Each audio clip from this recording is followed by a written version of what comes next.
Right, hello. So, I know I'm a kid. Don't click away. I need these views, please. So, if you say, a kid's not gonna know all this technical stuff, I need to go to a proper professional. Wait, look at this, and I'll show you a few terminal commands that I learned. So, let's see. mkdir, make directory. Basically creates a folder. Let's just type U. I don't think that's creepy at all. So that's cdu. Basically go to the folder. Don't actually know what that stands for. Alright. So in U, this isn't the tutorial, I'm just proving that that I know the technical stuff. So if you want, skip to the time code on screen if you want to want to continue with the tutorial and not watch my proving this. So nano let's just call it text.txt, enter,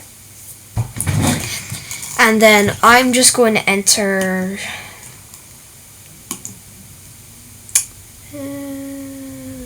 let me enter a Python command just to prove it for more, and in a minute I'll prove that this actual Python command. So print hello, so Control X, yes, but this time I'm actually going to change it to .py so that I can actually do it, and then enter. Right, so I'm going to do Python 3 text.py. Hello, there you go. And that was entering a basic Python script, and as you can see it works forever because that would be printing. Right, so that was that proving. Alright, so let's get started. Alright, so this is showing how a virtual machine works. If you don't want to see this, skip to the time code on this. Okay, I'm sorry, but I really want to show you how the virtual machine works. So this is you. You are a host. Sorry, this is the OS host. So I am Mac OS. So I'm Mac OS because I have a Mac, which this stands for operating system. And you are the host of the computer. You're the one that owns the computer. But a virtual machine, which, let's say, yeah, virtual machine. I don't know why I did a W there. The virtual machine invites a guest, aka another operating system, let's say Linux, to your house. So this is a guest.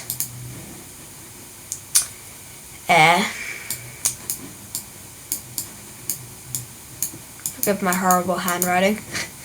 So this is the guest, and he is being invited to the computer. But there's a little twist. The virtual machine has told Linux that it owns this computer. It's just won a brand new house. Well done, Linux. You just won a brand new computer. So basically, it thinks that it owns this house, and you're like, oh no, what's this host OS gonna think? But then you realize, hang on a minute, I control this host OS. I also control this, so there's not gonna be any problems. Correct. So yeah, so yeah. and you give it memory, and it thinks that this computer owns memory, so you allocate, I'm pretty sure that's how you pronounce it, you allocate memory, and I'll show you a video on what memory is later, and you can give it specific sizes of memory, and you can also give it a hard drive, and I'll also explain what virtual storage is and everything, but that's the basic concept behind virtual machines. So this is my favorite virtual machine, and this is called virtualbox.org. Sorry, I just had to reload it there. Sorry. Or just VirtualBox. So this virtualbox.org /wiki/downloads. This is where you'll download it. So I have Mac, so I'm going to click on the OS X host, and that has downloaded VirtualBox for Mac. So if you're Windows, then you download Windows hosts. Okay? And the installation will be a little different. So you're gonna just keep clicking next. If you need to accept terms of service, just scroll down, click agree or whatever. And if it asks you, if it puts a black screen and asks you for privacy, click allow. And there actually is something with VirtualBox here that you might have a problem with, so I'll show you that now. So just click allow for now. Well, just allow forever.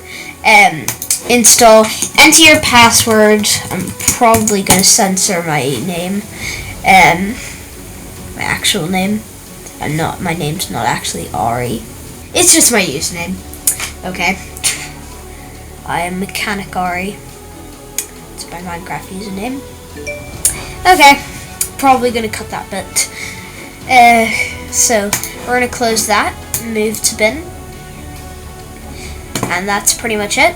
But if you if you got you probably are going to get system preferences. Click OK, go to system preferences, security and privacy, and click the lock, enter your password,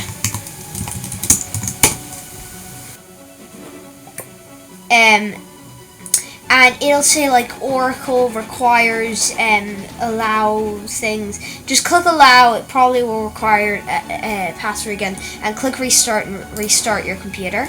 This only for Mac, I think. You may need to restart anyway. So next, search up Ubuntu OS and click on the first link, download Ubuntu desktop. Next, click download. Now, I've already downloaded it, so I'm just going to cancel that, but I've already downloaded it, so it's going to be Ubuntu. So mine's ubuntu.iso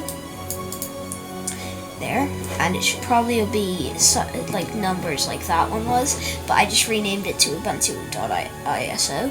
And as you can see, I have it in a folder called ISOs for virtual machines, but yours will probably be in downloads because you just downloaded it. So next, assuming you've restarted, you click. There should be a search bar down here for Windows, and you can search VirtualBox in there. I'm just gonna open Spotlight search in Mac, and you open this by pressing Command and space. And search up VirtualBox and click enter. Right, so I already have Linux Ubuntu there, so click on tools and click new and type in here Linux or something like that. It should auto go into Linux when you type the name in. If it doesn't, you can just click on type Linux and just do whatever you want to. As you can see, you can choose the Linux distribution here, but yeah, see it. You can auto.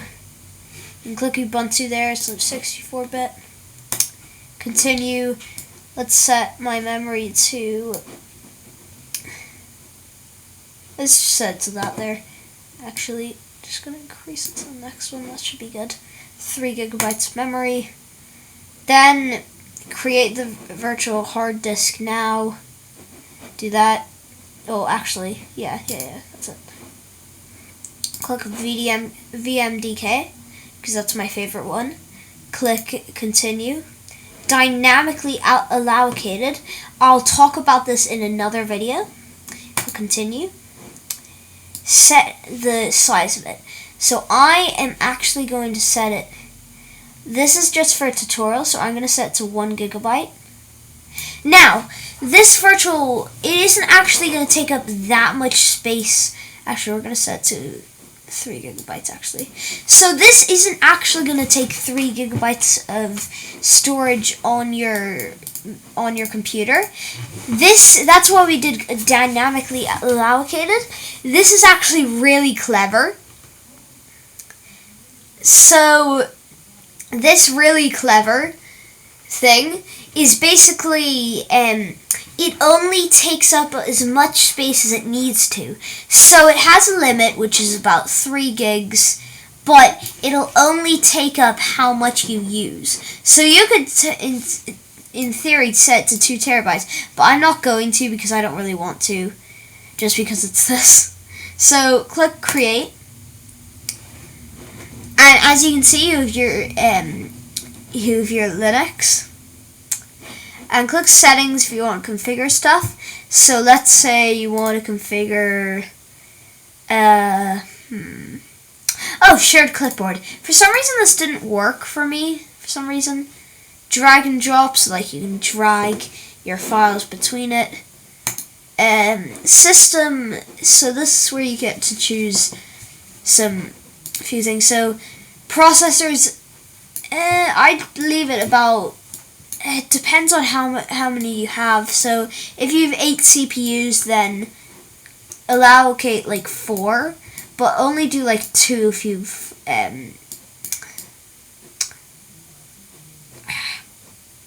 this is kind of hard. Just do 3. Just try to, like, the green zone. If you have 4 as the green zone, then set to like 3. If you have like 8 in the green zone, like you have 16. CPUs, then put it to 4. Yeah. So just make sure that you're not leaving little to your computer, because your computer still needs to run kind of. So then click start on Linux. Right. If this comes up, then don't worry about this. That means that you haven't done security and privacy restart. That means you haven't done that. Error. So I'm going to go and quickly do that, and I'll see you in a minute. Alright, hello, I am back. So I just restarted the computer, and here's Linux, so let's start it up. Now, you can do what this is here. Okay, so this is me from the future realizing that you can't just use that, so I'm currently in the process of creating another one, so we're going to go to Ubuntu again. Just gonna speed run through this.